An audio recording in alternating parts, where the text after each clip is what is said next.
Our next reader, a graduate of the Pennsylvania State University with a master's degree in education, Linda Hanna Lloyd was the producer and host of a monthly Maryland cable television health promotion series, 9 of which won national awards. She is the recipient of 2 creative writing awards from the Institute of Creative Research. Linda resides in Austin, Texas with her husband, and in her spare time, Linda continues writing, volunteers for the People's Community Clinic, is a member of the Writers League of Texas, and participates in chamber music workshops. And that was just an excerpt of a very interesting bio. If you'd like to read the rest, it's on our website. Linda. Thank you.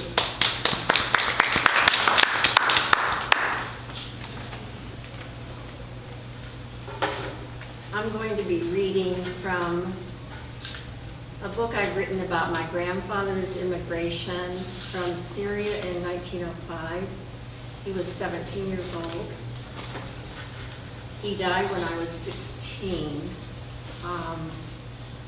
So this book is part fiction and part fact. I'll start with the quote that's at the beginning of part 1 by Theodore Roosevelt. Do what you can with what you have where you are. And now I'm going to read from chapter 2. 3 days later, Sato woke at dawn and went to the upper deck. Sato is my grandfather. Yawning, rolling up shirt sleeves on his muscular arms, he looked up and admired the towering mass against the streaked sky. He smiled as he thought about his small fishing boat at home, and once more he marveled at the size of the SS Neustria. He blinked his eyes, pinched his cheek to see if this was real. Then he was fueled with excitement. How long have I been dreaming about this day?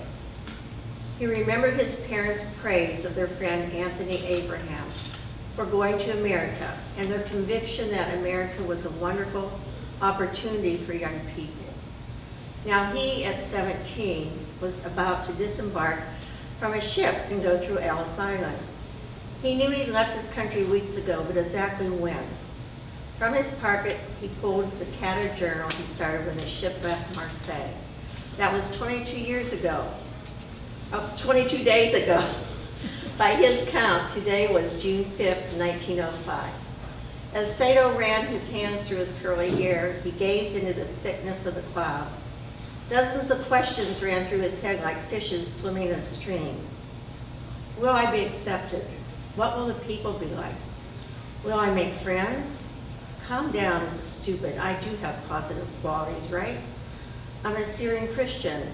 I studied English at the best schools, run by local scholars with help from the American missionaries. I apprenticed with my father and have good manners and business sense.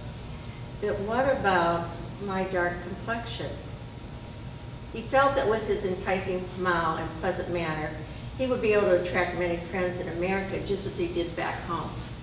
But would he? Once again he thought about Emma. Then he murmured to no one, I have my whole future ahead of me. By now the sun had come up, its light turning the waves golden. At his first glimpse of the Statue of Liberty, Sato rubbed his eyes in disbelief. She looked like a real woman, waving to welcome him to the golden land. The rolling of the ship had stopped as the water became calm. Almost as Libertas had said to the waves, here they are about to land, quiet down, and let them enjoy their coming. The closer the SS Neustria came to the harbor, the more Sato could see. He spotted Ellis Island, where he knew from Anthony Abraham's instructions that he would register for entry into his new country. Soon he realized he wasn't alone. Emma was by his side, and they were surrounded by other passengers cheering for the new opportunities that awaited them on the American shore. Sato, just look, we're here. He looked at her. Finally, we made it. Let's meet after we register, maybe by the ferry landing. In a short time, the ship docked. The mood on the deck shifted. Some people continued to scream with joy. Others had grown quiet, possibly from feelings of fear, uncertainty, or both. Sato was surprised at how orderly the passengers, despite their emotions, disembarked onto waiting barges. He was certain that every man, woman, and child shared his desire to be on firm ground again. The barges transported them across the Hudson River to Ellis Island. At close range, the building looked like a castle. At the entrance, the American flag flew high above the ground. Sato walked off with the others toward the Great Hall. Once inside, he gasped at the number of people trying to enter this country. Will there be enough room for us all? The odors coming from thousands of insufficiently washed bodies, including his own, made him feel lightheaded for a few seconds. Officials pinned an identification tag on him as they did all the other new arrivals. It showed the number given to him when he boarded the SS Neustria. Then the clerks, trained to manage the crowds, directed everyone to the second floor. There, Sato knew registration would begin with a medical check, because understandably the Americans didn't want pests or diseases brought into the country. Sato was nervous, but at least he understood the process, and for this he silently thanked Anthony Abraham. He immediately nosed aside to registry room and began to climb up 2 flights of stairs. Stopping at the top, he turned to the woman behind him. She held a baby wrapped in a heavy blanket. "Can you believe we're here?" Sato told her. "I've never seen a room this large. And look at the American flag," said Jen. "Yes, it's our new country," she said. "Well, almost." Sato couldn't tell from the woman's dress or accent where she was from, but at this point, it didn't matter. The baby started to fuss. "Would you like some help with your little one?" Sato asked. "I have time." The young woman looked relieved as she carefully gave the baby to Sato. He held the child while she dug in her coat pockets. They continued to wait.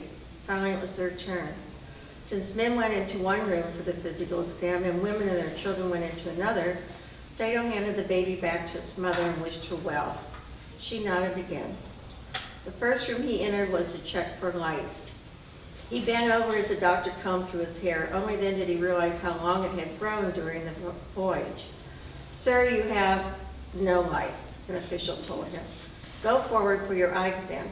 Scratching his head, not for lice, but in wonder how he had avoided being infested with them on the ship, Sato headed to the next room. There, a doctor used an instrument resembling a buttonhole hook to check under his eyelids. He grimaced for a second, then looked up and down and around. It was over quickly and with little pain. "Sir," the doctor announced, "your eyes are good." With this news, Sato wanted to run down the hall and down the stairs, but he contained himself, walking to the first floor and entering the great hall again, this time for final questioning. Now he had a chance to really look around, and what he saw amazed him.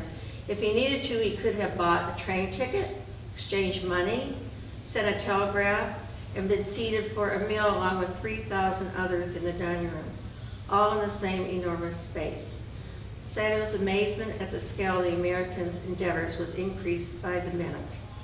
He was in line for questions that determined immigrants' legitimacy and also served to weed out troublemakers.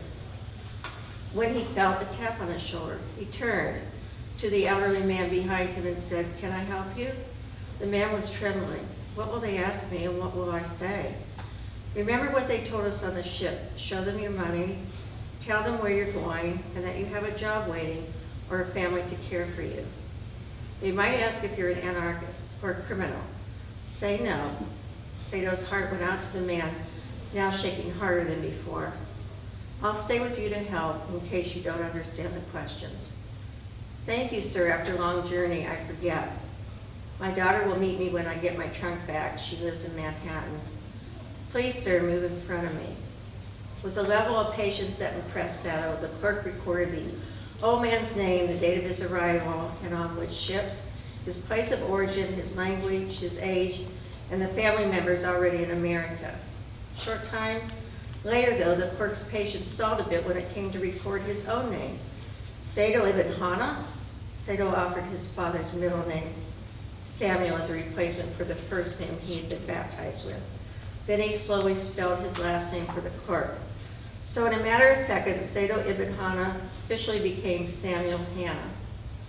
Little did he, and all the others arriving, realize that many years later, their children and their children's children would visit Ellis Island Museum to look up their names. After Sato, now Samuel, had helped the gentleman through the ordeal, he walked to the baggage room and made sure the gentleman located his trunk. The elderly man shook Samuel's hand, saying, "I now wait for my daughter." Samuel picked up his own bag and walked out of the building. He took one last glance at the magnificence, then headed toward the ferry, hoping to find Emma. The guards had assembled 3 lines, formed in order, in which people came out of the building, and each line inched forward to board the ferry. He frantically scanned the crowd for Emma, but with no luck. Then, only a few yards from the boarding point, he heard her voice, "Sato, please wait."